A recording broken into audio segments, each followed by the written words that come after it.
Preparing to live stream. We're live streaming. The launch. Whoops.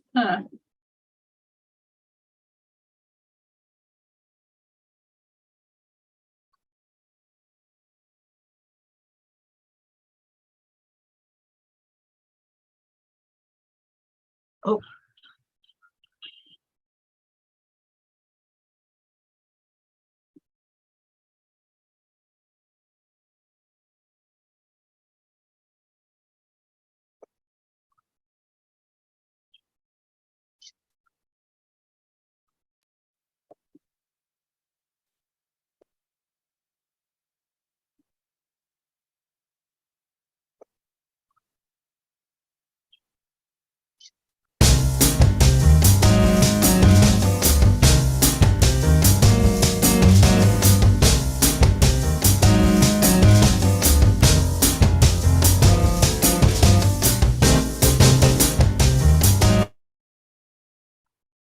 Hi, everyone. We have another episode of Chippy Chicks tonight. Mel cannot join us tonight, so we have a special guest tonight, and it's Zoe York. She is a Leafs fan, and she also writes some hockey as well, under your Ainsley pen name, right? Yeah. Oh, Okay, under your Ainsley Booth pen name. Okay. So welcome to our show tonight. So we're doing another book club edition, and we're going to, instead of putting me in the hot seat, we're putting Stacy in the hot seat with talking about her book, Benign Mitzvah Mistake. So I don't know, Stacy, do you want to talk about it first, and then we can kind of talk about our questions? Okay.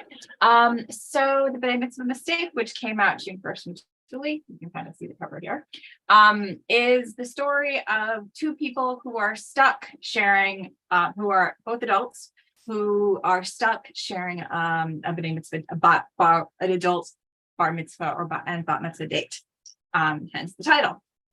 These people, however, have a bit of history. He is a retired hockey player and also basically the guy responsible for derailing her sister, who is a sports agent's career. She is a project manager for a Jewish philanthropic organization. And he would like to begin his post-hockey life by starting a foundation to help support Jewish hockey players at all levels. But he'd like to start with the professionals for now. And she is the perfect person to help him organize such a foundation. So, but of course, that will never happen because they hate each other. Except for one little detail.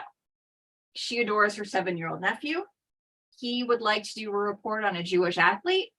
And she has no choice but to ask him. And so in exchange for this report, he asks her to help him organize his foundation. And they are stuck together even more. And as they say, shenanigans ensue. So that's our log line book. One thing I forgot to mention before we started is that you're going to give 2 copies away. Yes.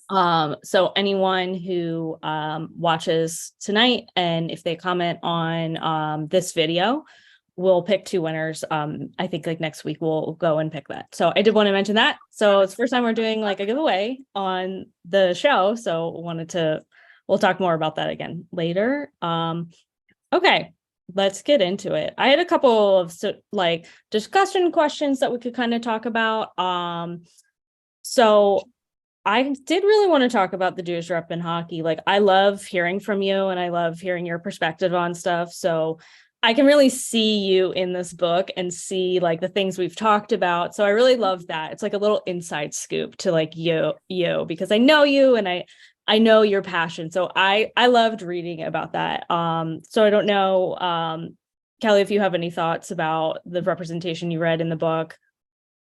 yeah, it was I totally agree with you, Danica. It was like a little bit of Stacy, like the things that we've talked about, and I loved learning about the community and the culture, and especially loved the ideas about service and giving back. So like it was just really, really heartwarming. Fortune, did you have any thoughts? So my favorite thing about Stacey's books are the little notes that she puts in the back about like her story. And actually, like, we don't write with each other near as often as much as we did before, but like you get to hear her speak about these and then like add them into your book. And even though I've never been to any of these places, like I'll see it in the book and I was like, oh, I know this place, kind of, sort of, because Stacey told me about it. But I think I really love it. And the thing is, for me, like where I live, there's not a lot of Jewish culture. But like my one good friend who is Jewish lives in New York City. So it's kind of a fun thing, but she's not a hockey fan. So it's nice to see like a different kind of side to that. Yeah. Zoe, what about you? Your Well, thoughts? so Stacey and I did a Instagram live earlier this week, and one of the things that we talked about was how NHL players who are Jewish often don't mention that, even when their faith explicitly informs the choices that they're making. Like, for example, Zach Hyman's pride statement. And so what I like is that you chose, like, you dug really deep into that.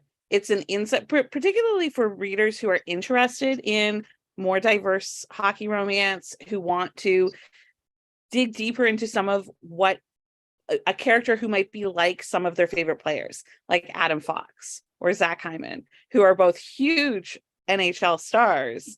And we only see like the tip of the iceberg when it comes to their faith and their identity in that community. So, I just think we need more books like this. That's another thing that we talked about, but how awesome that we have this book that we can point to. We're going to continue to campaign for you to get a Hanukkah jersey one day. We'll get it. Yeah. Anytime I talk about like the pride jerseys or anything special, like Stacey is always like, when am I getting a Hanukkah one? Well, I mean, it's wonderful. Like, I love watching the rollouts. I love all of it. I love the history that the teams talk about when they roll out, whether it's a pride jersey, whether it's a Chinese New Year jersey, whether it's the Diwali jerseys that the Canucks did, whether, it doesn't matter what it is, but, the history that's discussed, the fact that the artist is a member of the community and brings local conversations to the community that they are a part of. And I love all of that. The logos, the conversations, like all of that. Like, it doesn't just have to be Hanukkah. I want recognition, whether it's for a holiday or not, like I'd be thrilled to see a matzah on her jersey or like a Jewish star or something, or like, I think that it's important because so often when something happens that's anti-Semitic, when something happens, like you hear about that for the 5 minutes, but you don't hear about the other stuff. You don't hear about the pride. You don't have the door open. You don't hear about the achievements. You don't have the other stuff. And that's kind of the thing that drove one of the things that drove me to this book to begin with, is the fact that there's, those conversations don't happen. Yeah. I wonder if that's not to get away from talking about the book. Let's loop back to that in a second. But my brain immediately went, I wonder if that's something that we could like lobby someone like Josh Molina or someone like that who's really active on Twitter and knows how to like rally around a specific cause. I think we should campaign for Josh Molina to follow like the Rangers all next year and then lobby for a specific Jewish jersey, like a Jewish celebration night for the following year. Because the Rangers, I mean, any of the New York teams, but Rangers for Stacey, they would be the right team to do that for sure. I mean, I'd love to see Seth Rogen be as excited about like a Jewish American heritage jersey for the Canucks that he was, as he was about the Diwali jersey that he desperately wanted on Twitter a couple, years ago. Like, yeah, it's joyous for me to see it, but it's kind of like, but I want, it's again, it's like, I love to see the joy, but I also want to sort of thing. Yeah. We talked about this before. Was it the Lightning that had a Jewish event? Yeah. But like none of us had even like you just happened to see it from like a reader had posted on their Instagram stories Right. that they were going. But Yeah. like you had messaged me and I looked it up and I was like, I don't see anything about this. Like it wasn't being advertised anywhere. So I know we had talked about this in an episode before, like it's great that some teams are doing that, but they're not advertising it at all. And that's curious, for what, like you what? I know like they do a lot of different events, so maybe they don't post everything, but I felt like I had to dig really deep to find something from their social media team about it. Yeah, Like, like, and the same with the Kings. Like I know someone who's a season ticket, like a quasi season ticket holder in LA. And when I saw the shirt that they made for Jewish American Heritage Night, I think it was like Chelsea Goldberg who was tweeting it.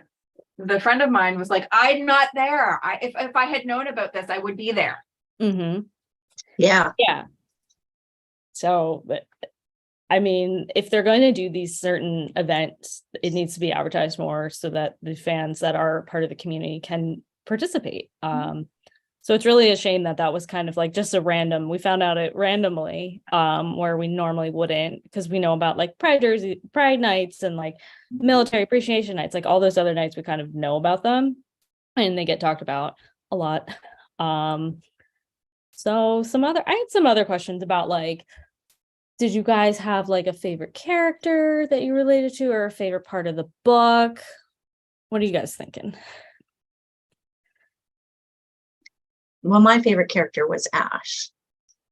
Like, obviously, I'm kind of have a little weakness for a hockey player, but I loved him so much because of his caring and you know, his disagreements with his agent that really showed what kind of a person he is, and what kind of, I mean, hockey is a business for sure, but there's more to it than that. And I also loved how, wait a minute, I said I had my annotations here. And how he wanted to help the kids, like teach them about being a good teammate, about sportsmanship, about the beauty of a game well played. Like I just loved all those things about him. He was just a great hockey player and a great person.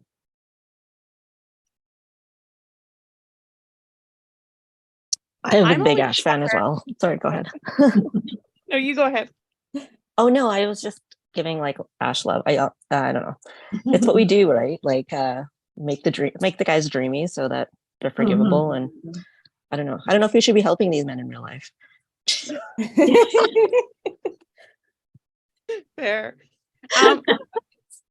I think that just to give a different answer, I like Leah. Well, I like the tension. There's nothing more complicated than the split in like loyalty to your sister and growing attraction to someone who you think has wronged her. So that just the layer of that relationship, I thought added a lot to the story. I'm always a sucker for sisters in books. Yeah.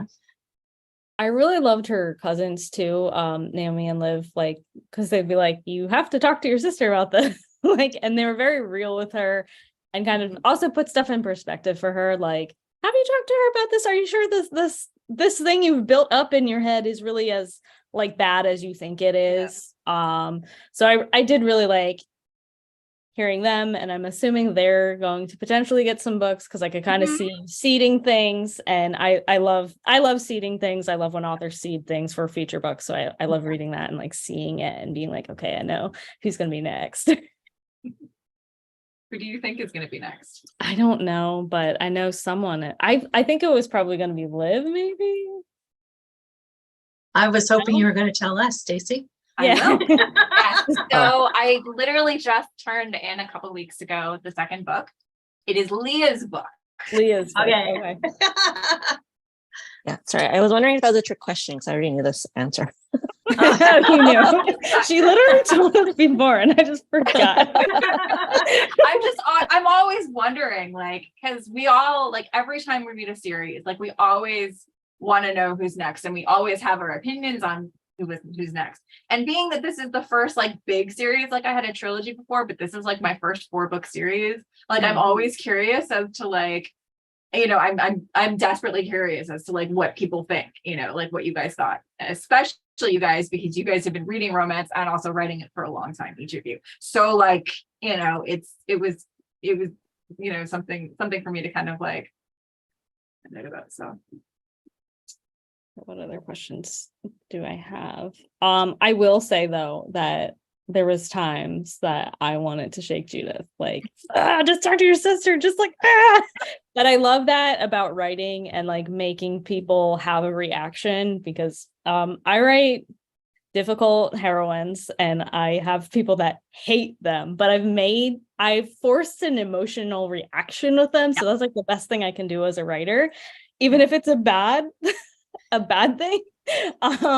So I appreciate that when I read it and I get that like really strong emotional like reaction to a character, even if it is, I'm like, oh, I want to shake her sometimes, but I knew she would get out of her own way eventually. Yeah. I had the same reaction too. There was a couple of points where I was like, oh, you missed a chance to tell her. Just tell her. I know. But I also understand like how hard it is to have those kinds of conversations. Like it's Right. I know, readers sometimes criticize us for things like that. And it's like, it's not easy to have a conversation with your sister who you love and don't want to hurt. And yet, like Zoe said, that push and pull, that tug between two people that you care about. A lot of it was, for Judith, it was this formative experience, having her like otherwise like impenetrable, basically sister sobbing. Yeah.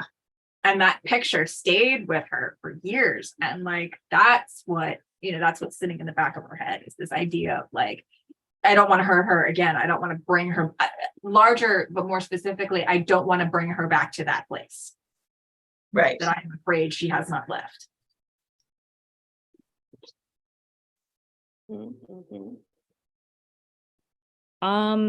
So is there anything about the book that surprised any of you guys? I don't know if there was anything for me.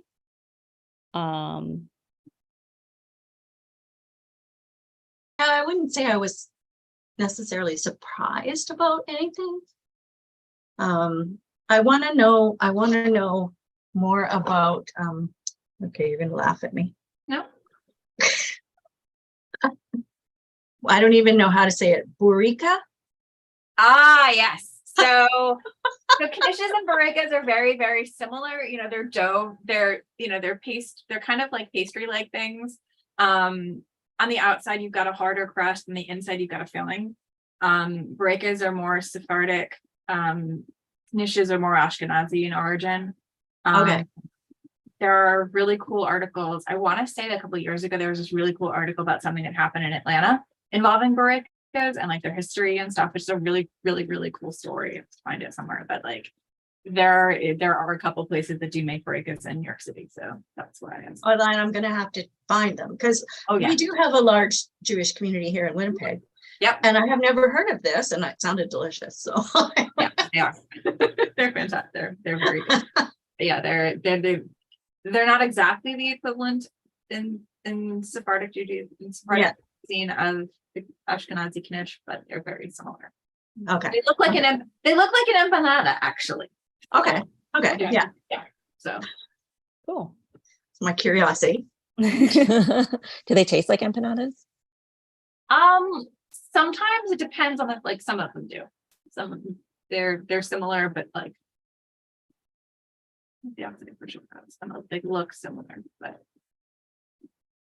I only ask because I like there's like an empanada pop-up shop here in Canmore, and they only come around during the markets. And then and then Sean was like, what's an empanada? What? I was like, I don't know, it's an empanada.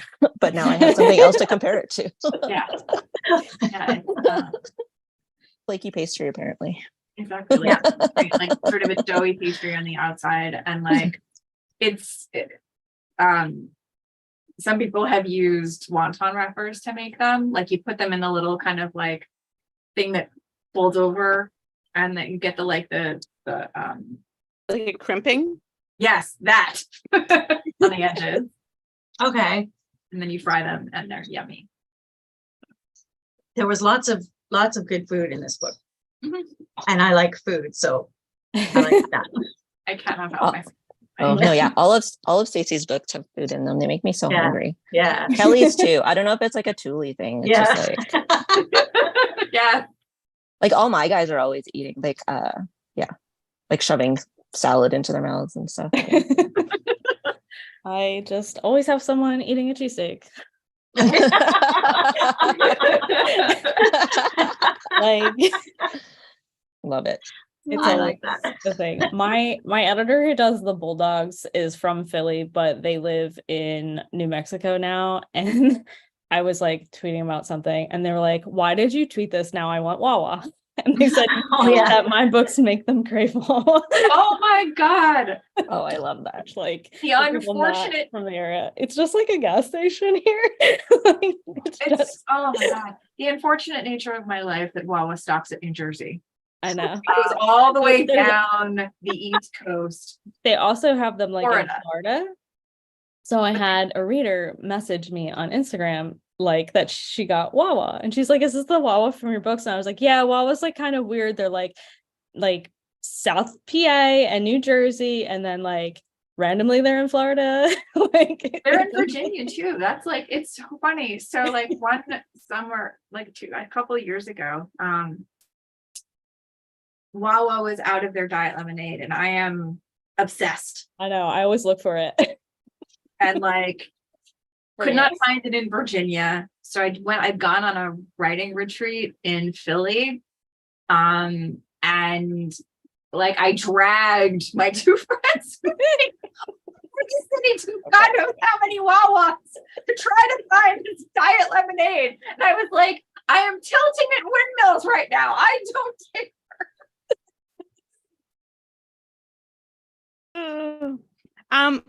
The thing I don't want to say it surprised me.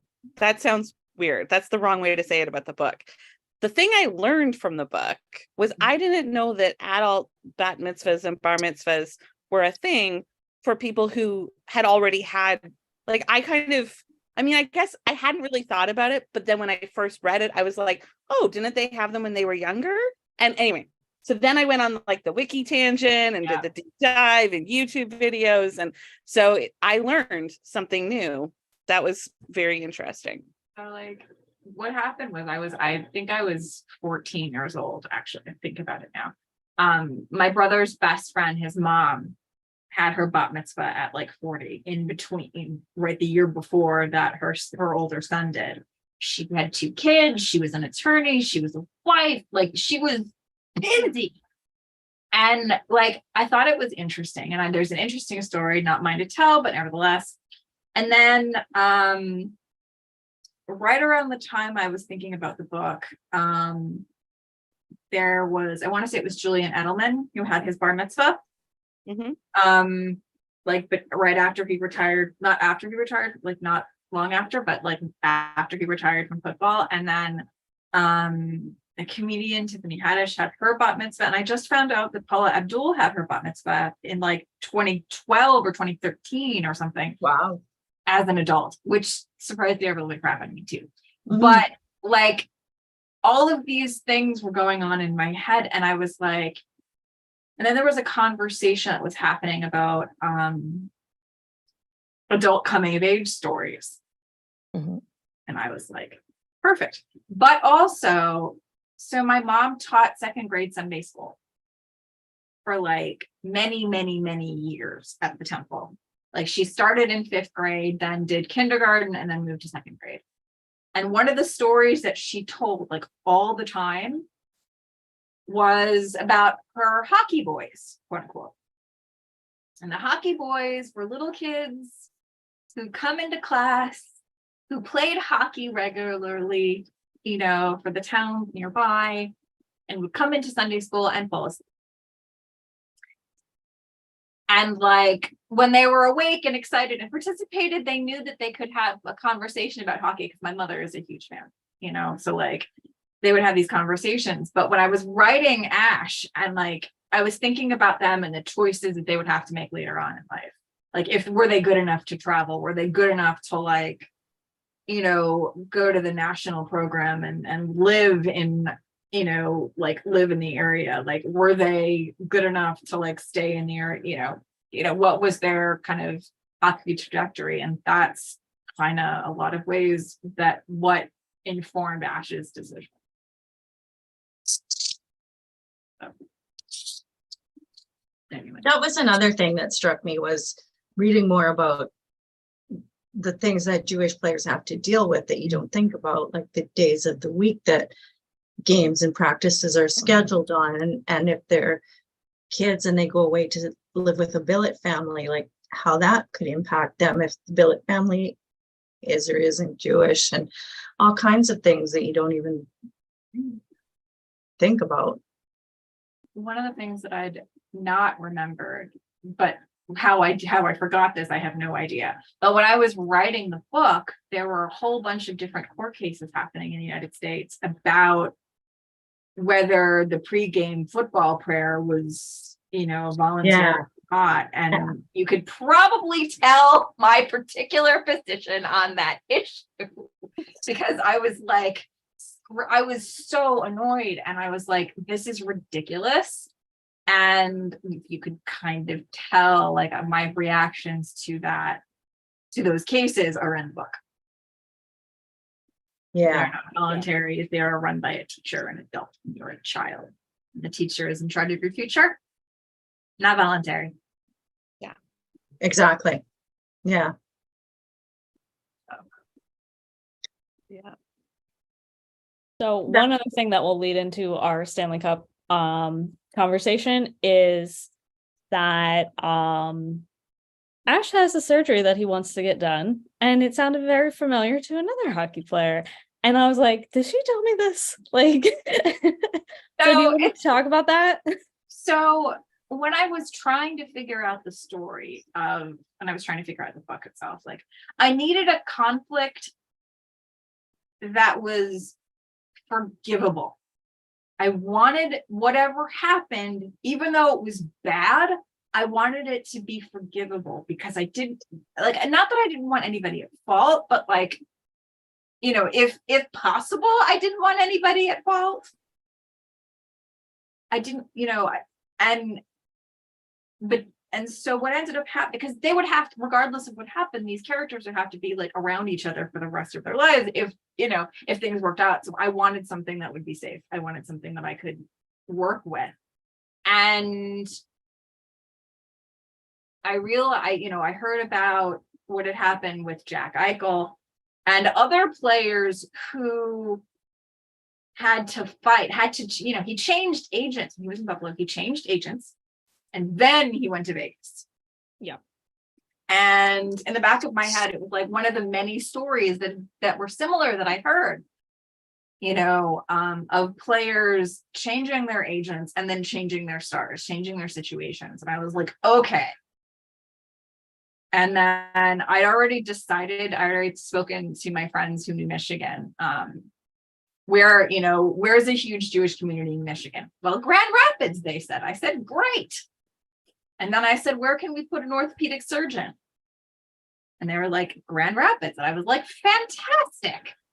And then it just kind of snowballed from there. I had those two ideas, and I had an orthopedic surgeon who was interested in his son's career, but he couldn't give him the time, like in person, but he was always interested. And so in the back of my head, I was like, you darn well better bet that this researching, excited, proud father is going to do his best, because it was like, I can do this, I can find the right surgery. I can find this. I can fix my son's knee. I can't, he wouldn't obviously be doing the surgery, but he was like, I could find a procedure to fix my son's knee.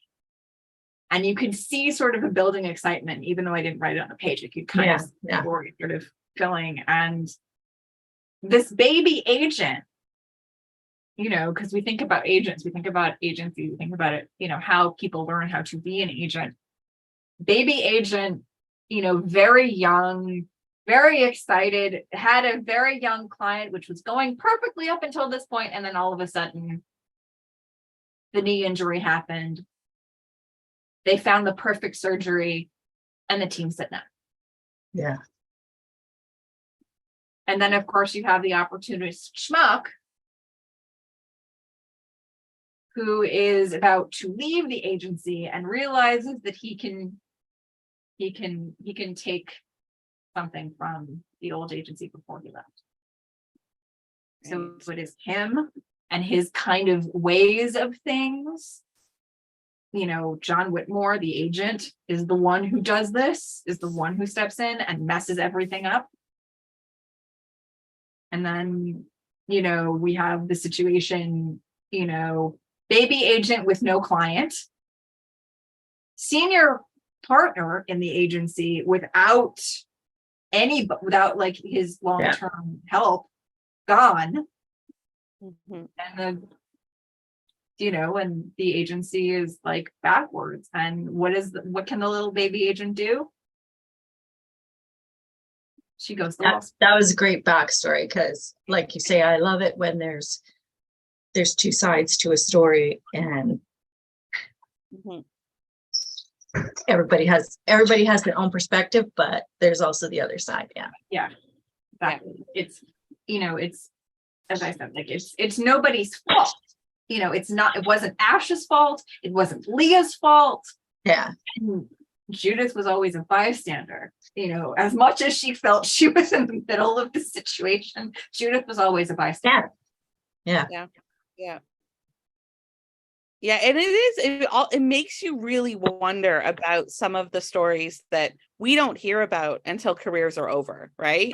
Like, or sometimes we don't hear about it until a player is traded, right? Then now that Jack Eichel is in Vegas, now we can know more about what was going on behind the scenes. Yeah. Yep. All of those process stories are all very fascinating to me as a writer, right? Yeah. Same. Yeah. And one of the interesting things also that happened during the finals was that there was an article about Mark Stone going to the same doctor in Colorado that Jack Eichel did and having back surgery. Yeah. Which was like, I did not expect to hear that. Like, you know, like not only a first back surgery, but a second one, like really short, like. Mm-hmm. And then he performed really well in the playoffs. Like remarkable. Like they went ahead, they played without pain. Like people talked constantly about how this was Jack Eichel's first playoffs, his first cup final. And there it was. He bet, you know, the choices that he made to play without pain ended up working out, and that was kind of amazing. Yeah. It's really shocking that players don't have enough autonomy over their own health, right? That the team's doctors have that much power to tell them, well, you can't have a procedure. That feels weird and wrong to me. I understand that a lot of money is on the line and the medical team is a part of it, but that feels wrong to me. And I think there's a lot of story fodder there to work, right? In fiction, we can work through some of that. Yeah. Well, even it's not even just hockey, like in cycling or in the last Olympics with the Russian gymnast, the child. Do you know what I mean? Like, there's so much riding on them. And then when we dig into these stories of hockey players, especially when they're younger, I think we talked about it last time, even with like the Chicago organization, like, you know what I mean? Like they're going to go, strings are going to be pulled where there's going to be money, because ultimately it is a business. And that's kind of sad. Well, I told you about how bad Lindros was treated by the medical team and the Flyers, and I can't believe he is an ambassador for the team. Like, a funny relationship there for sure. I think it is very much a old school mentality in that organization. Yeah, for sure. Yeah. And there's that story earlier this year that I don't think we ever got any resolution on out of Vancouver, right? one of their players had an injured hand that they had surgery on, and then they needed another surgery unexpectedly. It was supposed to be out for 6 to 8 weeks, and then it was Quinn Hughes who said something about it to the press, and then the team made him walk that back. The only reason we know about this is because Quinn was worried about his teammate and friend and had a little outburst. And it was a story for about 2 weeks, and then it went away. And I was like, how's that guy's hand? We all want to know. Like, Yeah. yeah. Need Mel here to talk about that. I know. I know. Yeah, right. I'm doing my Because I best don't to really know. stand in her, represent the Canucks. Yeah. We'll have to ask her next time. We will, or maybe she'll comment. Yeah. Yeah. I'm sure she's watching. Yeah, she is. Yeah, no, I love all the sports documentaries. I'm just like, I love them so much. They do such a good job with them. Yeah, I can't believe it, like from gambling to like things that they hide, and like people that we look up to. Yeah, just insane. The one I know, we do hockey, but the Dark Side of the Ring, the wrestling WWE ones are really really good. Yeah. The latest sports documentary I watched, and I don't know how I missed it before now, because I will glom everything I can find, right? Any kind of behind the scenes process story. I just watched the one about Vegas's first year, Valiant. It's on Amazon Prime. It's so good. Very, very, very good. Yeah. I'll have to watch that. Yeah, me too. Pardon?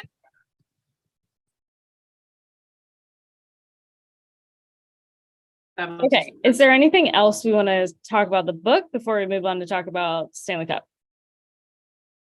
My only other question was going to be about what's going to be the next book, but we covered that. So It is Leah, book 2. There is a name that came up in one of the brain is not working tonight. One of the player reps in the very first inaugural gala towards the end of the book is going to have a pretty big impact through book 2 and 3. She in the 5 years between book 1 and 2, she will become, if she's not already, Leah's client. Oh, okay. And that will affect books 2 and 3. Okay. Leah's love interest you have not met him. Okay. But there is something that happens in between book 1 and 2 in the 5-year time jump, and it is a very particular time jump that takes place. Mm-hmm. If you watched, for people who watched the Hallmark movie last night, The Wedding Contract, the main male character writes ketubas. So that becomes important and necessary information for book 2, which, as I said, is 5 years. It takes place 5 years after the end of book 1. But we don't have to wait 5 years for it. No. As far as I know, book 2, The Dating Contract, is coming out in March. Ooh, okay. Nice. Okay.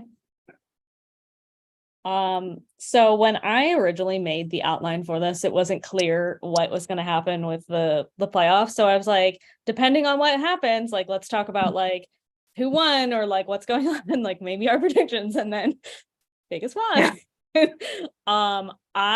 Honestly, I felt the last game was like kind of boring because they were just like decimating them. And I'm like, this is just like embarrassing. Like, so I was just like, I'm kind of like okay, they're gonna win. Like, because I was like, there's no. Clearly. I've seen some games where they come back, but I was just like, once they hit 7 goals, I was like, it's not happening. Like, yeah. Well, I mean, once Matthew Kachuk couldn't dress for the game was Yeah. over, even before it began. I'd like to think, I don't know if you guys heard the story, but I guess Vegas has they had an unofficial dog mascot called he's called Bark Andre Flurry. Oh no, Bark Andre Furry. But he had but apparently so I don't know how, I haven't like fact checked this at all, but apparently they just he just passed away and they just got his ashes that morning for that game. And I like to think in my brain, because we're writers, that they were doing it for Bark. Just to finish it off and like with such a stamp. But yeah, no, but even Kachuk, like in game 3, I think it was game 3 where he didn't he wasn't playing in that third period. I'm like, it was over because he's the only one scoring goals on their whole team. Yeah. So, and he was very badly injured. He has a fractured sternum. So right here, I know, right? And actually, I think that there's been some interesting discourse afterwards, once it was revealed that that's what it was. People were speculating in game 4 that he must have like a dislocated shoulder or something, because he clearly couldn't lift one of his arms, right? Yeah. And they're like, why is he playing? His brother, Brady Kachuk, who plays in Ottawa Senators, they obviously weren't, he's not playing anymore. So he was like his personal valet, like in a Regency romance, had to dress the guy. Yeah. Someone else had to do up his skates because he couldn't lean over. He was basically like, they were able to prop him in front of the net, the other team's net, so that he could score in game 4. And that's it. Like, it feels like it's possibly medical malpractice for the doctors to not have stood between him and the ice, you know? Like, I know that these players are built differently and they want to do anything to win. That feels like it's across the line into, dude, you could have killed yourself. Like, I don't know. I also wonder if, because of his brother and his teammates helping him, if they just kind of tried to hide the injury. Oh yeah. Like, I hope that doctors know the extent of it. Yeah. But they also do let them just play through injuries because they want the Stanley Cup. And I've seen a lot of discourse that's like, why are we celebrating this? And I was like, yeah, I agree. It's not good. Hockey players are so tough, but that's insane. Well, 2 things. I can't remember which player, but they had 2 dislocated shoulders. Yeah, the other guy. I saw them. And then Brady Kachuk is just like stealing all the thunder all the time during the playoffs. Right? He is. I feel like he was toned down this year. Like last year, I feel like they told him to tone it down, like because he was a distraction last year. But I loved him last year. It made everything so entertaining. I remember we talked about that last year. Like, we were showing pictures of him in the stands. We put it up. I was like, did someone tell him to tone it down because he's like in the box this time? And it was like, it's true. We did not ID him. Yeah. I have a soft spot for, even though I think the Kachucks are like, I mean, if people hate them, I totally understand. But I just have a soft spot for families that play hockey, like, how tight the Kachucks are together. And like yesterday, I saw on Instagram, William Nylander, who's a Toronto Maple Leaf, and his dad, his brother, and his 2 sisters all went to a weekend concert together. Like, I'm like, oh, the plot bunnies. Yeah. Like, I love family. Yeah. Well, my new series. Well, yeah, the Hockey Brothers they're always brothers. And I was talking to Stacy and some of our writer friends the other day about how I have to write my AFS for book 5. I actually didn't tell Stacy this, but like, I didn't realize I was doing it, but like this whole group of brothers are all like redheads. I was like, what is happening? Like, that's a whole new, and I don't think that's a thing because like my daughter's got twin friends, and one's redhead and one's not. So I might have to research that a little bit. Sometimes, yeah, like sometimes those genes are just mutants. Because it is a mutant gene, actually. But like some people have it and some people don't. My Murphy Brothers series, 2 of them are redheads and the rest aren't. So whatever. I think it's fiction. You can do what you want. Yeah. Exactly. I like a redhead family. Yeah. Even I don't Yeah. care if it's realistic or not. Do it. Yeah. Yeah. Yeah, I like that it's fiction Totally. because, like, yeah, Kashan will still call me out on things like throwing hockey gear away. He's like, that's not a thing. Like right away, he was like, I don't. He's like, who approved this? I know. I like had something in one of my books, and my critique partner who plays hockey was like, she would never do this. And I'm like, calm down. I will fix Yeah. it. Thank you. Yeah, but Mel's her scenes, they all pass. They all pass the hockey player test. Yeah. Okay. So do we want to move on to wildest things? I guess we should. Okay. Who wants to go first? Well, we already talked about mine, Okay. which was Matthew guitar playing while Yeah. during that whole discussion about like, are they crazy? And I just want to say one more thing is like, I don't like, I know the doctors have a responsibility to say they can play or not, but I guess like ultimately it's up to the player. And Yeah. these guys like really are, when it comes to playoff hockey, they are crazy. They will do anything. Like, yeah, the fact that like players had to help him tie his skates and crazy. Anyway, but I read about Paul Maurice's comments too when he was saying about he said, oh, he'll be fine. Somebody had to put his sweater on for him. Somebody helped him get his gear on, but he'll heal. Okay.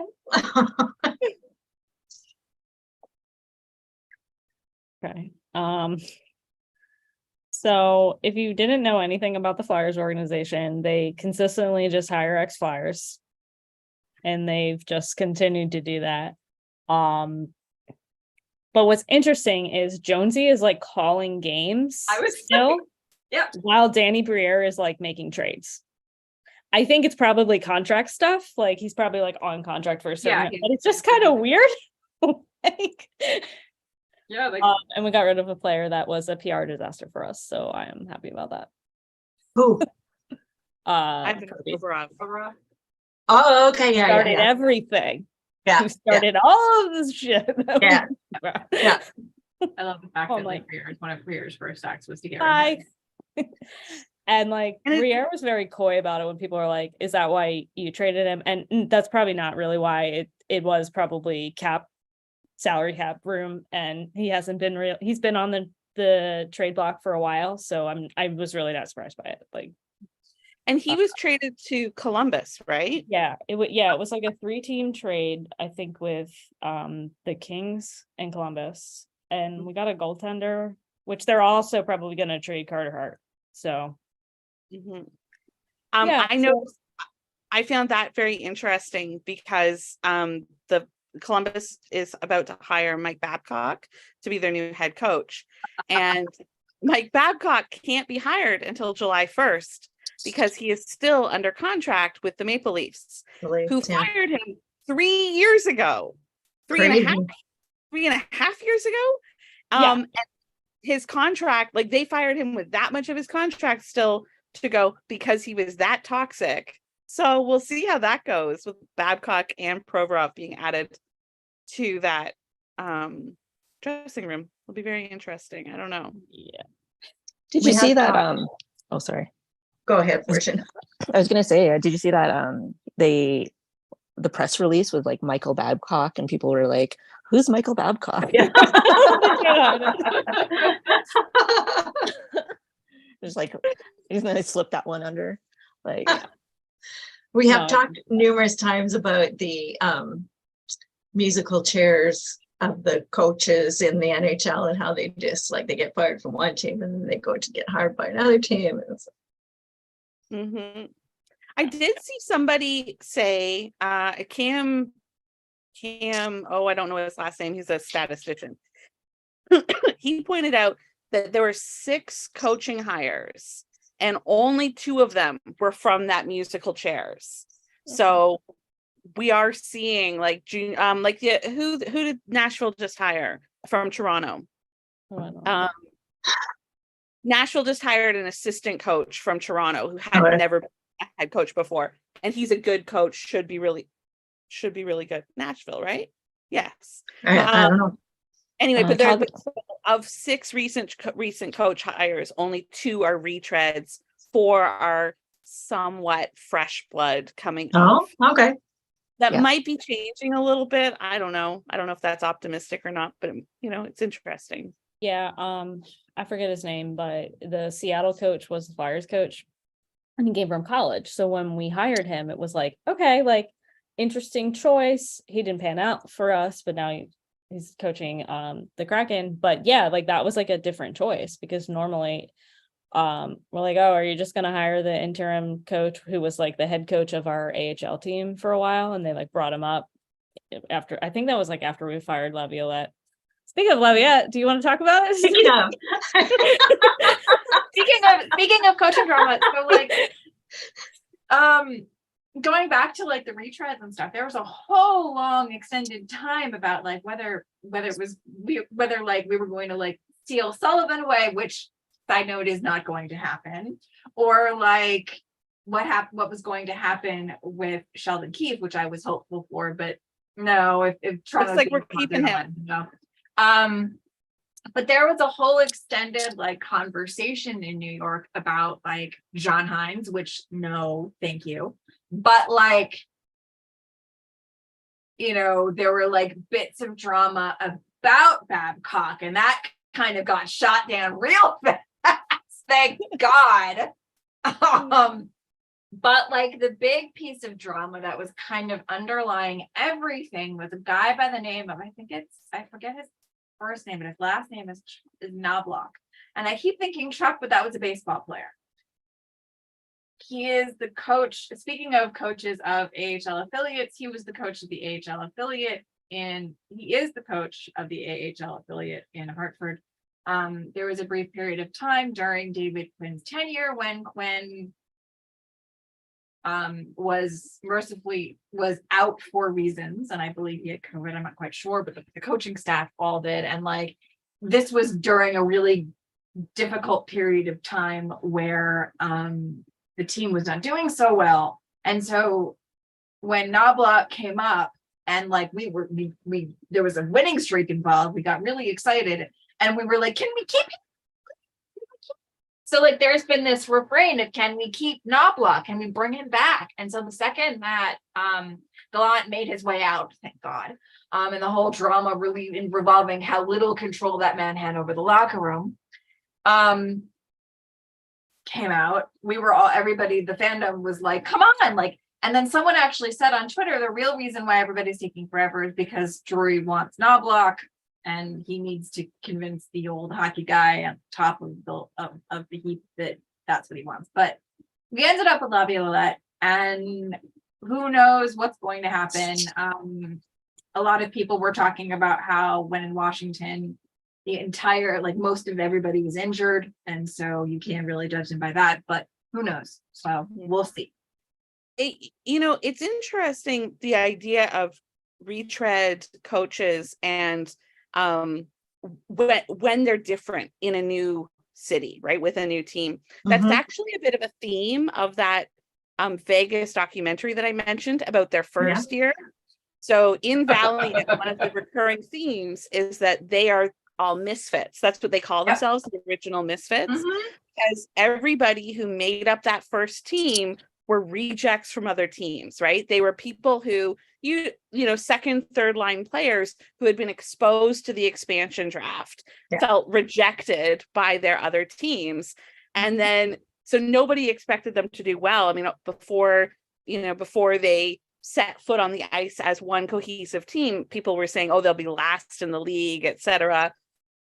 And then, of course, they go on this historic run to the Stanley Cup Finals. And there was a bit of an echo of that this year, their 6th year, because Bruce Cassidy was their coach.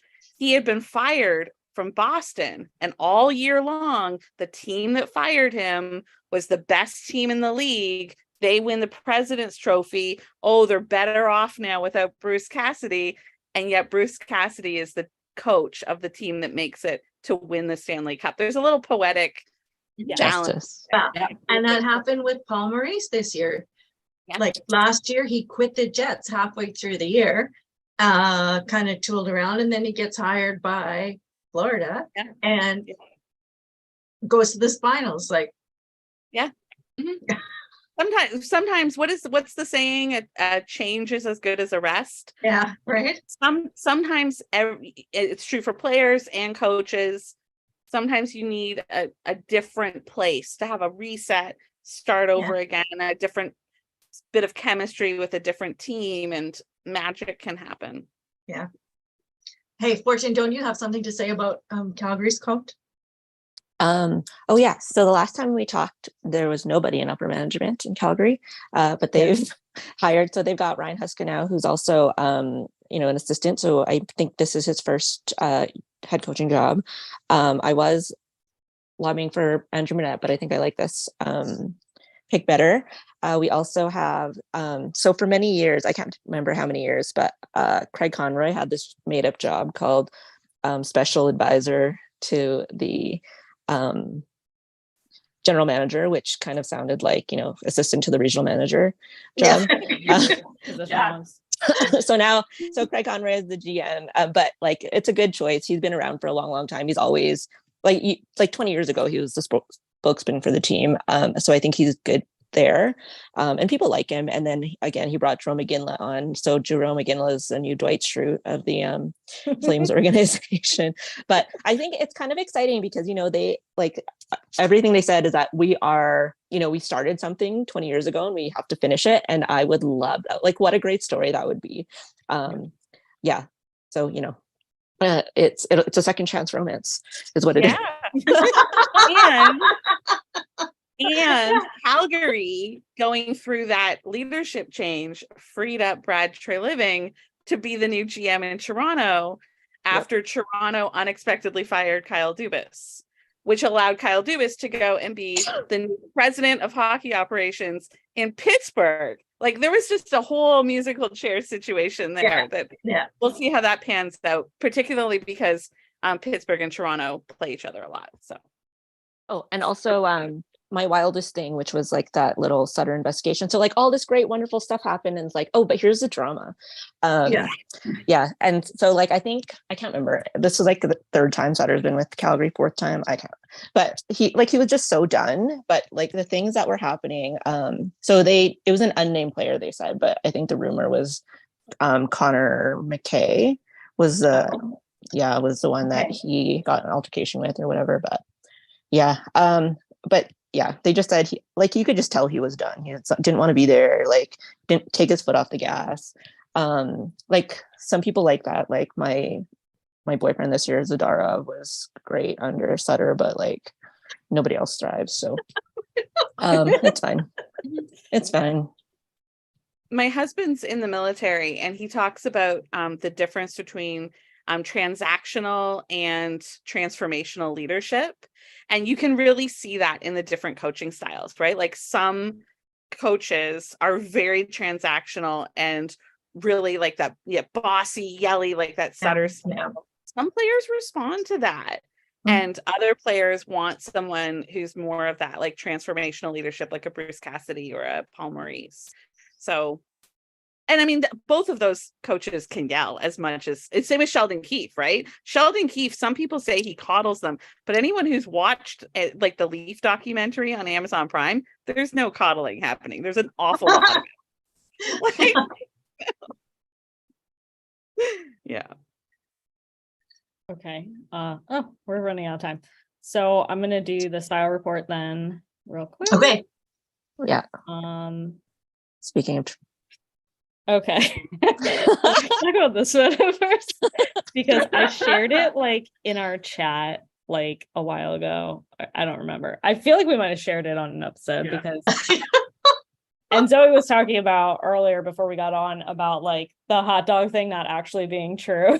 Like I love Yeah. Phil Kessel. I'm writing a Phil Kessel hero at some point. I love that he's kind of ran with the joke. And like I said, like when Wish and Emily Kaplan had their podcast, they had like a media gaff segment, and it would be like, Phil Kessel loves hot dogs. And then she would be like, no, he does not love hot dogs. And it was like the best segment. And I hate that they're not allowed to do the podcast anymore, because I thought they had a really great balance, because he's like off the walls and she's very like, okay, like bringing him back. Like I thought they played off each other really well. But this, I think it was like last year, maybe his birthday. They gave him this. So we just wanted to pull out Phil Kessel because he won another Stanley Cup. Yep. Number 3. I know. I love that. And he had things to say about the Toronto media.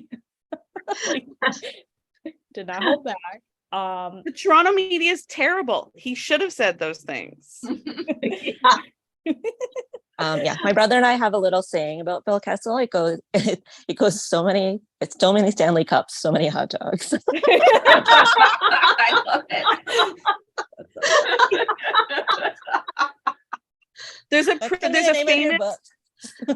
there's a famous video clip of then Captain Dion Phaneuf telling Phil to lay off the cookies as he shoves the cookie into his mouth. Pretty good. Oh, do you guys know the rumor of why Phaneuf is not in Calgary? Do you guys know that rumor? I don't know if I should say it. Well, I don't know. It's like it's out there in the world. I think It's a rumor. it's like, yeah, it's a rumor that like Phaneuf had slept with Conroy's wife. Oh. That was the rumor. Yeah, that's why he got shit canned. Wow. All right. That is a good rumor. Filing that Right. way. Yeah. Yeah. Yeah. Or he's gonna go in the book called "So Many Hot Dogs, So Many Cups, So Many Hot Dogs." Let me see. Little time. I actually had to look up this player because I was just like, oh, he's got a really nice beard. So I was like, I don't know who this is. It is a nice beard. It's Aaron Ekblad from the Panthers. Wasn't he one of the people who like got majorly injured? I Like, don't know. Yeah, I think he had 2 broken shoulders. Really? Two dislocated Oh, shoulders. he's the one. Oh. and there I was don't know. also, I think, a broken foot involved, which Yeah. sends me back to 2015 and Ryan McDonough and his broken foot.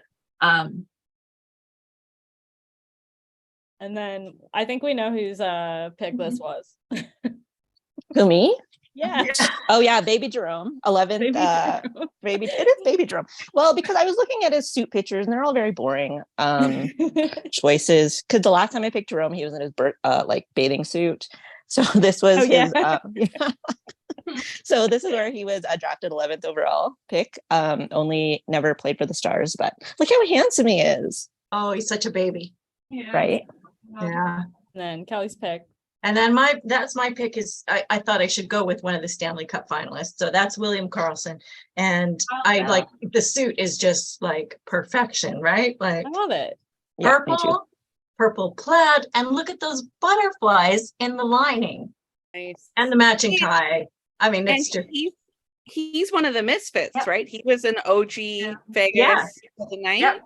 He had a really good speech yesterday at the at their celebration. was that after he fell down the stairs? Like no shirt. Was he the no shirt guy? It was definitely after he'd imbibed a lot. So Yeah. I didn't watch it in order, but yeah, people are calling it like possibly the best celebration speech ever. So worth looking on. Yeah. Yeah. I think Pete Blackburn was like posting about it tonight. I saw it, like right before we got on. Yeah. Okay, so one more reminder I wanted to say is about the giveaway. So make sure if you want to enter that to comment on this video, and we'll pick winners next week. And I think we're gonna go on a summer hiatus like we have in the past. So we'll be back in September, which is perfect to talk about the upcoming hockey season. Yeah. Anybody want to pimp their books? So we talked about Stacy's for sure. Zoe, you have a new hockey. I have release, a don't you? new one, yeah, writing as Ainsley Booth. It's called The Playing Game. It's And really, really it- good. it has a lot of at least internal thought and a little bit of external discussion about cap management, because I am a math nerd. So for those who Ooh. like a little bit of inside hockey Yeah. talk, it has some cap management stuff in it, which is something that I just find really fascinating. So, and it also has a lot of spicy scenes in it too. Yeah, called The And there's Plains. Okay. also a conversation about an expansion team and a player who finds his way in the expansions. Okay. Yeah, he's a bit of a misfit too. Yeah. Okay. No books out this year. Yeah, same. And I have another book coming out in September, so I'll talk about it in the next one. In the so. September. Okay. All right. So you all have a great summer. Yeah, you guys too. I miss you guys. Yeah. We'll chat, but yeah, I'll miss you guys. Yeah. Thanks for Okay. joining us, Zoe. Yeah, Thanks thank for you. having me. Waving for Mel. Yes, thank you so much for joining us, Zoe. This was great. It was great to have you. Happy to fill in anytime. I like your show. Thank you. Okay, I'm gonna play us out. Oops, hang on. Gotta share my screen. I can never do this, right? Share It is screen. our brand. Yeah, this is right. Trademark. Share this one. Okay.